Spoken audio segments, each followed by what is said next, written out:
When a clinical psychologist loses his license for speaking out, and a progressive commentator is vilified by her own audience for questioning doctrine, it becomes clear: gender is no longer just identity. It's a battleground of power. These aren't isolated controversies. Jordan Peterson's professional reprimand and Ana Kasparian's public backlash are symptoms of something deeper. A society where discourse around gender has become so heavily codified that deviation, whether from the left or the right, is met not with dialogue, but with discipline. The question is not simply who is right, but how we arrived at a place where disagreement threatens legitimacy, where identity is governed like policy, and where desire itself is policed. We are not witnessing the collapse of truth, but the tightening of its grip. To understand this condition, one must look beneath opinion and into structure, not at what people say about gender, but how gender says who people are allowed to be. What follows is not a manifesto or a solution, but a critical excavation. A genealogy, a tracing of the forces that shape the body, the voice, the gaze, and the systems that declare what is natural, what is deviant, and what is possible. Gender is not a biological destiny. It is not written into the body by nature, nor revealed through introspection. It is a historical formation, a structure of behavior, appearance, an expectation imposed through processes too old to trace completely and too silent to notice until they are already internalized. To become gendered is not merely to grow into a role. It is to be subjected to a series of repetitive, coercive instructions. Instructions delivered through language, images, gestures, institutions. They come from parents and teachers, from television and school uniforms, from bathrooms and medical charts. They come not with threats, but with rewards, recognition, validation, belonging. And the cost of failure is subtle but immense. Disapproval, illegibility, even violence. The shaping of gender is not the expression of some essential difference between bodies. It is the accumulation of countless constraints. How to sit, how to walk, how to laugh, how to remain silent. These constraints do not act directly on the mind. They act on the body. They teach the body how to occupy space, how to respond to others, how to assert or defer. They structure the very rhythms of movement and stillness. This is where the work of power becomes visible. Not power in its theatrical or authoritarian forms, but in its quiet, continuous operation. Not the sovereign command that prohibits, but the mundane arrangements that produce. Power that moves through institutions, language, architecture, expectations. Power that organizes what is seen, what is said, what is possible. Gender, then, is one of power's most effective instruments. It is not simply a code of behavior. It is a political technology. It distributes bodies, directs desire, delimits intelligibility.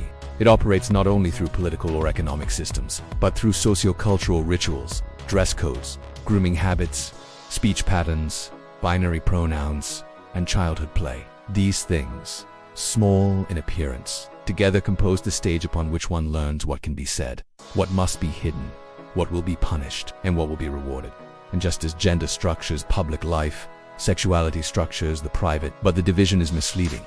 Sexuality, too, is a public institution masquerading as inner truth. What appears to be intimate and personal is in fact saturated with regulation, with norms about who may desire whom, under what conditions, and in what forms. The illusion of liberation through sexuality is precisely that, an illusion. For once sexuality is named, examined, confessed, and categorized, it becomes a matter of governance.